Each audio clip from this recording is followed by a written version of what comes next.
जय श्री गणेश। नमस्कार। मैं आचार्य संजय द्विवेदी। मेरे समस्त प्रबुद्ध दर्शकों का मेरे चैनल पर हार्दिक स्वागत है।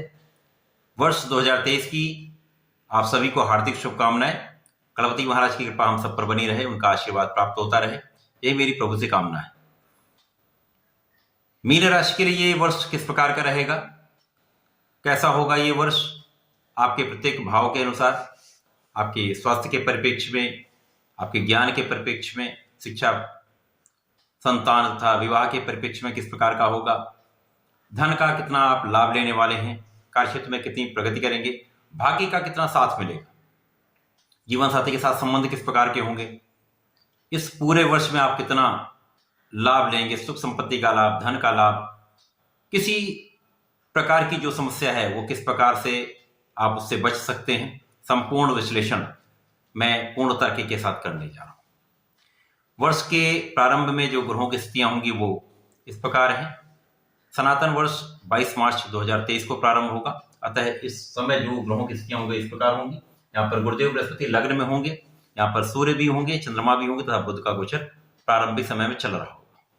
तृतीय भाव में राहु के साथ शुक्राचार्य होंगे, चतुर्थ भाव में मंगल का गोचर होगा तथा आपके अष्टम भाव में यहाँ पर तुला राशि में केतु।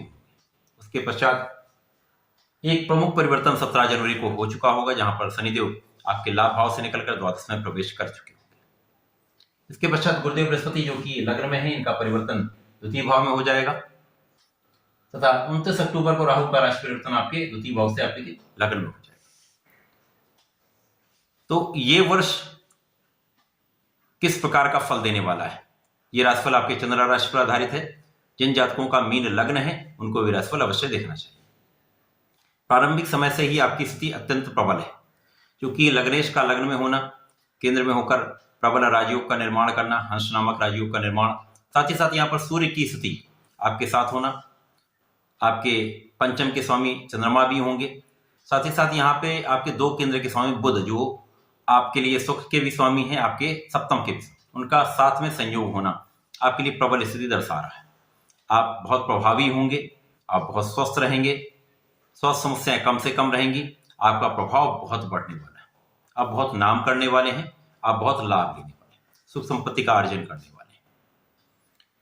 क्योंकि यहां पर हंस नामक राजयोग आपको जीवन पर्यंत एक मान सम्मान की प्राप्ति कराता है, साथ में आपको समस्त सुखों का अर्जन कराता है, तो ये अवश्य आपको प्राप्त होगा। यहां पर गुरुदेव बृहस्पति जब स्थित होंगे यहाँ पर, तो इनकी प्रथम दृष्टि का प्रभाव आपके पंचम पर होगा, तो यहाँ पे संतान का सुख प्राप्त होगा, शिक्षा प्रतियोगिता में सफलता प्राप्ति होगी, प्रतियोगिता परीक्षा में आप सफल अवश्य होंगे। इसी प्रकार से प्रेम संबंध भी आपके अच्छे रहने वाले हैं।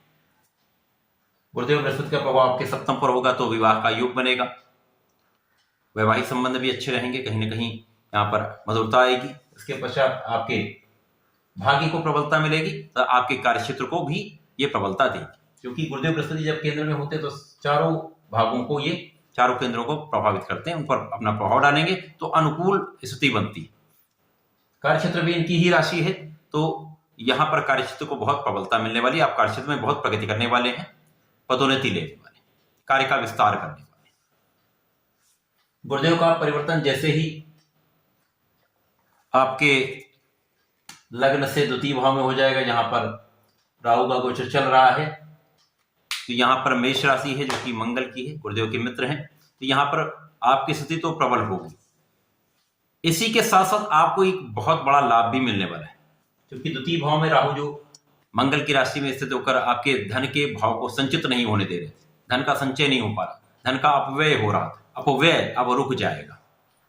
गुरुदेव बृहस्पति का जो लग्न के स्वामी है, आपके कर्म के स्वामी, उनका द्वितीय भाव में जाना, धन भाव में जाना, ये आपके परिवार के भाव को भी समृद्ध करेगा, आपके धन के भाव को भी समृद्ध करेगा, आपके वाणी के भाव को भी समृद्ध करेगा।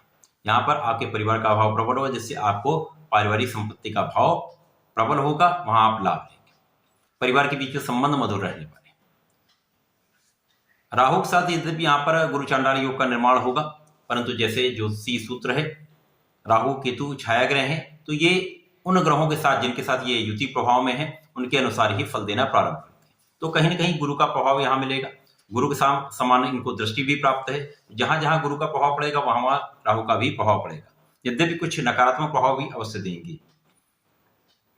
गुरु का प्रभाव आपके सिस्टम पर होगा, राहु का प्रभाव भी सिस्टम पर होगा। तो यदा कदा यहाँ पर कुछ शत्रु बनते रहेंगे, परंतु गुरु की कृपा से आप उन सब पर विजय प्राप्त करते हैं। शत्रुओं का विनाश तय है, कहीं कोई समस्या नहीं है। उसके पश्चात ऋण यदि आप लेने से बचते हैं तो ऋण से आप मुक्त हो जाएं। राहु यहाँ पर ऋण बढ़ाने का एक भ्रम उत्पन्न करेगा, तो ऋण से आपको बचना होगा। उसी प्रकार से यहाँ पर आप रोगों से मुक्त होंगे। छोटे मोटे रोग हो सकते हैं, चूंकि राहु का प्रभाव है, मौसम के रोगों से आप प्रभावित हो सकते हैं, यहाँ सावधान भी रहना। गुरु का प्रभाव आपके अष्टम पर होगा तो आयु की रक्षा होगी, आपके ज्ञान में वृद्धि होगी, विशिष्ट ज्ञान प्राप्त करेंगे, साथ ही साथ आध्यात्म में वृद्धि होगी। ये बहुत आपके लिए अच्छा रहने वाला है। गुरु का प्रभाव आपके दसम भाव पर भी होगा। गुरु का प्रभाव जब दसम भाव पर होगा, जो आपका कार्य क्षेत्र है, तो निश्चित रूप से आपकी राशि भी है, तो जो ग्रह अपनी राशि को देखता है, अपने भाव को देखता है, तो निश्चित रूप से उसके भाव में कई सौ गुना प्रगति कर देता है, बलवान कर देता है। तो आपका कार्य क्षेत्र तो निश्चित रूप से यहाँ पर कई सौ गुना बढ़ जाएगा, आपको बहुत लाभ मिलेगा। यद्यपि यहाँ पर कुछ पीठ पीछे शत्रु बनेंगे जो आपकी बुराई करने वाले भी होंगे, परंतु उन सब स्थितियों में भी आपकी प्रबलता बनी रहेगी, आप लाभ अवश्य लेंगे, सफलता प्राप्ति अवश्य करेंगे।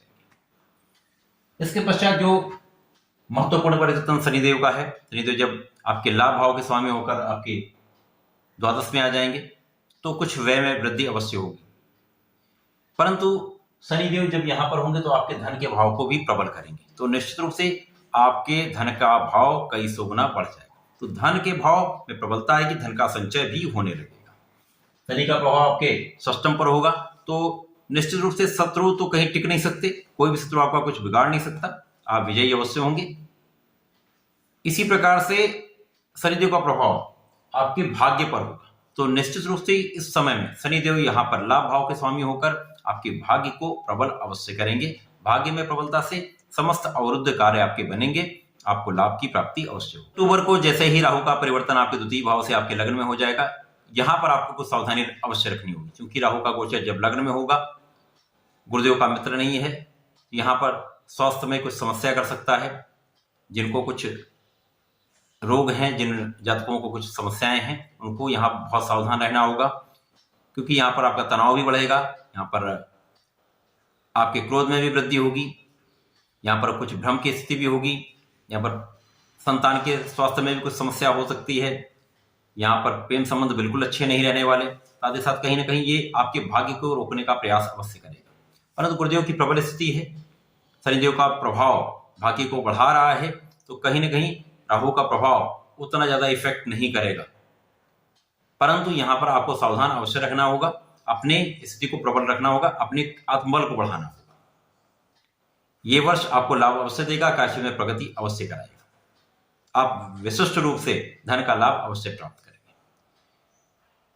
मीन राशि के जातकों को नियमित रूप से श्री हरि की शरण में रहना चाहिए। ओम नमो भगवते वासुदेवाय का प्रतिदिन एक माला का जाप अवश्य कराना चाहिए।